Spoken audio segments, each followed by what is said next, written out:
दौलतपुर नाम के छोटे से गांव में हर साल ठंड पड़ती थी, लेकिन इस बार ठंड कुछ अलग ही स्तर पर थी। जनवरी का महीना अभी शुरू ही हुआ था और ऐसा लग रहा था सर्दी अपनी चरम सीमा पर पहुंच गई हो। गांव के छोटे छोटे घरों की छतें सुबह ओस की जगह सफेद बर्फ की परत से ढकी होती। पेड़ों की शाखाएं मानो ठंड से सिकुड़ गई थी। सूरज भी ऐसा लगता था जैसे बादलों की मोटी चादर ओढ़े सो गया हो। ठंड का मौसम अमीरों के लिए तो बहुत ही सुहाना होता है, लेकिन गरीबों के लिए मुसीबत का पहाड़ टूटने जैसा है। ये ऐसे ही एक गरीब परिवार की कहानी है। गोपाल के परिवार पर ठंड का मौसम कहर बनकर टूटता है। हे ऊपर वाले, ये इतनी ठंड कैसे पड़ा रहे हो?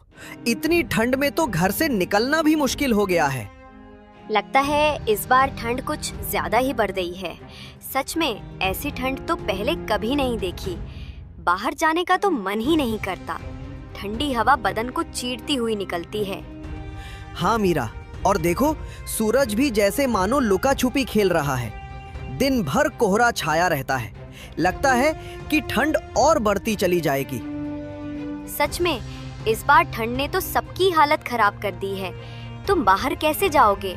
तुम्हें तो सुबह सुबह उठकर सेठ हीरालाल की दुकान पर जाना पड़ता है। हम तो फिर भी घर में रहते हैं और चूल्हे के पास बैठकर कुछ गर्माहट ले लेते हैं। क्या करे मीरा, काम तो करना ही पड़ेगा। सेठ जी को तो कोई फर्क नहीं पड़ता कि कितनी ठंड है। उन्हें तो बस काम समय पर चाहिए।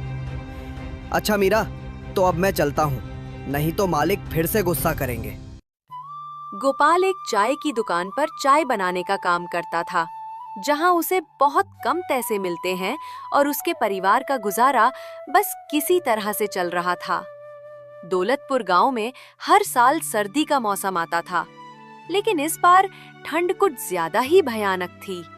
आमतौर पर गांव के लोग सर्दी को हंसी खुशी सहन कर लिया करते थे, लेकिन इस बार मौसम ने सभी को मुश्किल में डाल दिया।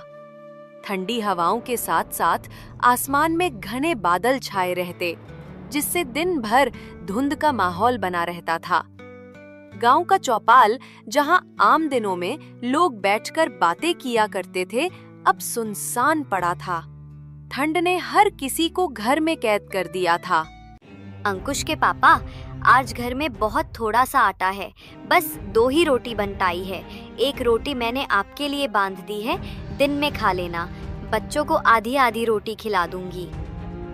नहीं मीरा, आजकल तो मुझे दिन में भूख ही नहीं लगती।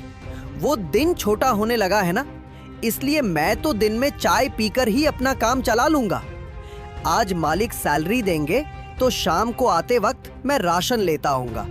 तुम दोनों रोटी बच्चों को खिला देना। मीरा को पता था कि सिर्फ एक कप चाय पीने से पेट नहीं भरता, लेकिन वो हालातों के आगे मजबूर थी। गोपाल घर से बाहर जाने के लिए निकलता है, लेकिन बाहर बहुत ठंड पड़ रही थी। आसमान से बर्फ के बड़े बड़े टुकड़े गिर रहे थे। गोपाल के पास एक भी गर्म कपड़ा नहीं था। धोती कुर्ते में गोपाल ठंड के मारे कांपने लगा। हे भगवान, बाहर तो बहुत ठंड है। इतनी ठंड में तो बाहर जाने की हिम्मत ही नहीं हो रही है। अपने आप को संभालता हुआ गोपाल कड़कती ठंड में भी मालिक की दुकान पर सुबह 6 बजे पहुंच गया। आ गया तू? चल जल्दी से सारे बर्तन धो दे। बर्तन धोकर फटाफट अदरक वाली चाय बना, ग्राहक आने वाले हैं। जी मालिक, अभी बर्तन धो देता हूँ। बर्फ जैसे ठंडे पानी में बर्तन धोना गोपाल के लिए बहुत मुश्किल होता था, लेकिन वो कहते हैं ना कि गरीबी सब कुछ करा देती है। बर्तन धोकर गोपाल ने ग्राहकों के लिए चाय बनाई और सबको चाय दी। चूल्हा जलाने के बाद गोपाल को ठंड से थोड़ी राहत मिली। गोपाल का बहुत मन हो रहा था कि एक कप चाय वो भी पी ले। हे भगवान, ठंडे पानी से बर्तन धोने के बाद हाथ तो मानो जैसे जम ही गए। इतनी ठंड हो रही है, क्यों ना एक कप चाय मैं भी पी लूं। उसने मालिक को एक कप चाय दी और खुद भी एक कप चाय पीने लगा। तभी मालिक ने उसके हाथ में चाय का कप देख लिया और गुस्से से भड़कने लगा।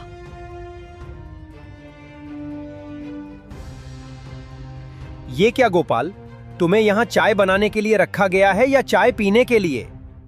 मालिक, वो बहुत ठंड लग रही थी, गलती हो गई मालिक, आगे से चाय कभी नहीं पीऊंगा। ठंड लग रही थी? आज तो मैंने तुझे रंगे हाथों पकड़ लिया। न जाने रोज तू कितने कप चाय पी जाता होगा। अब रोज के 2 कप चाय के पैसे तेरी सैलरी से काटूं तब तुझे समझ आएगा। मुफ्त का सामान मिला नहीं कि लूटना शुरू। बेचारा गोपाल सैलरी काटे जाने की बात से बहुत दुखी हो गया। उसे नहीं पता था कि 1 कप चाय की उसे इतनी भारी कीमत चुकानी पड़ जाएगी। शाम को उसे मालिक ने आधी सैलरी दी। मालिक, मुझे माफ कर दीजिए, अब से मैं चाय नहीं पीऊंगा, लेकिन मुझे पैसे पूरे दे दीजिए। मैं सच कहता हूँ मालिक, आज मैंने पहली बार चाय पी थी। वो पहनने के लिए गर्म कपड़े नहीं है ना, इसलिए मुझे ठंड ज्यादा लगती है। अरे वाह, पूरे पैसे दे दूं तुझे और मुफ्त की चाय भी पिलाऊं? खोल कर नहीं बैठा, चल अब भाग यहाँ से। मालिक हीरालाल गोपाल को काम पर से निकाल देता है। काम से निकाले जाने पर गोपाल बहुत दुखी था। गोपाल ने आधी तनख्वाह से कुछ पैसे बचाकर घर के लिए कुछ राशन ले लिया और घर आ गया। घर आकर उसने मीरा को जब राशन दिया तब मीरा ने कहा, इस बार तो आप हर बार से बहुत कम राशन लाए हैं, क्या बात है जी? गोपाल ने मीरा को सारी बात बता दी। हे भगवान, तूने ये ठंड का मौसम बनाया ही क्यों? तुझे भी हम गरीबों के साथ मजाक करने में बहुत मजा आता है ना? तुम परेशान मत हो मीरा, देखना एक दिन सब कुछ ठीक हो जाएगा। ये कुछ पैसे मैंने बचा लिए, इन पैसों से तुम बच्चों के लिए गर्म कपड़े और अपने लिए भी एक गर्म कपड़े खरीद लेना। वो तो ठीक है, लेकिन आपका क्या? आप रोज एक पतले से कुर्ते में ही रोज काम पर जाते हैं, आपको ठंड नहीं लगती होगी क्या? आपको गर्म कपड़ों की ज्यादा जरूरत है, नहीं तो आपकी तबीयत खराब हो जाएगी। इन पैसों से आप अपने लिए स्वेटर खरीद लीजिए। बच्चों के पास तो अभी पुराने स्वेटर हैं, उनसे उनका काम चल जाएगा। मैं तो ज्यादा समय चूल्हे के पास होती हूँ, मुझे तो ठंड कम लगती है। गोपाल बाजार जाकर उन पैसों से अपने लिए स्वेटर खरीद कर ले आया। मीरा जब खाना बनाती तो बच्चे ठंड से बचने के लिए चूल्हे के पास ही बैठे रहते। मैं बाहर जा रहा हूँ, देखता हूँ अगर कोई काम मिल जाए तो। खाली बैठने से कुछ नहीं होगा, इस बार तनख्वाह भी कम मिली है। जी ठीक है, ध्यान से जाइएगा और रात होने से पहले घर आ जाना, रात में ठंड बहुत बढ़ जाती है। गोपाल बाहर निकल जाता है। बाहर ठंडी ठंडी हवाएं चल रही थी। गोपाल काम की तलाश में आगे बढ़ जा रहा था। भैया, आपके पास अगर मेरे लायक कुछ काम हो तो दे दीजिए, मैं कोई भी काम कर लूंगा। ठंड में तो वैसे भी मेरा काम बिल्कुल ठप पड़ गया है, मेरा खुद का खर्चा नहीं निकल पाता, उसमें मैं तुम्हें कहां से सैलरी दूंगा भाई? मेरे पास तो तुम्हारे लिए कोई काम नहीं है। गोपाल काफी जगह काम ढूंढता है मगर उसे कहीं काम नहीं मिलता। हे भगवान, अगर काम नहीं मिला तो गुजारा कैसे होगा? गोपाल ये सब सोच ही रहा था कि तभी वहाँ पर एक बूढ़ी अम्मा आती है। बेटा, क्या तुम मेरी मदद कर सकते हो? मेरा घर यहाँ से कुछ ही दूरी पर है, ठंड भी बहुत है ना, और मैं भी बहुत थक गई हूँ। ये कुछ मेरा सामान है, इसको मेरे घर तक पहुँचा दो बेटा, तुम्हारा बड़ा एहसान होगा। ठीक है माताजी, चलिए मैं अभी आपका सामान आपके घर तक पहुँचा देता हूँ। गोपाल सामान उठाता है और अम्मा के साथ चल पड़ता है। ये लो अम्मा, आ गया तुम्हारा घर। अम्मा, तुम यहाँ अकेली रहती हो? यहाँ तुम्हारे साथ और कोई नहीं रहता? हाँ बेटा, मैं यहाँ अकेले ही रहती हूँ, मेरे परिवार में और कोई नहीं है, बस ये एक मेरी लक्ष्मी है। ठंड बढ़ गई है ना, इसलिए जंगल से कुछ लकड़ियाँ लेने गई थी, आते आते देर हो गई। वो तो शुक्र है भगवान का जो वहाँ तुम मुझे मिल गए। अच्छा अम्मा, अब आप लकड़ियाँ जलाकर आराम कीजिए, मैं चलता हूँ, मुझे घर के लिए देर हो रही है। ठीक है बेटा, लेकिन मैं चाहती हूँ कि तुम मेरी लक्ष्मी को भी अपने साथ ले जाओ। मैं बहुत बूढ़ी हो चुकी हूँ, मैं लक्ष्मी का ढंग से ख्याल नहीं रख पाती, इसलिए मैं चाहती हूँ कि तुम मेरी लक्ष्मी का ख्याल रखो। ठीक है अम्मा, अगर आप इतना जोर डाल रही हैं तो आज से मैं आपकी लक्ष्मी का ध्यान रखूंगा। बेटा, इसे चारा सही से खिलाना तो ये तुम्हें बहुत सारा दूध देगी। ठीक है अम्मा, जैसा आप कहो, मैं आपकी लक्ष्मी का बहुत अच्छे से ख्याल रखूंगा। इतना कहकर गोपाल लक्ष्मी को लेकर घर आ जाता है। जब मीरा ने गोपाल को गाय के साथ देखा तो वो बोली, अरे ये किसकी गाय ले आए आप? गोपाल मीरा को सारी बात बता देता है।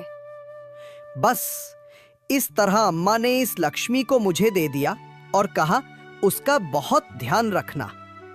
अब हम इसका बहुत ध्यान रखेंगे, बिल्कुल अपने बच्चों की तरह।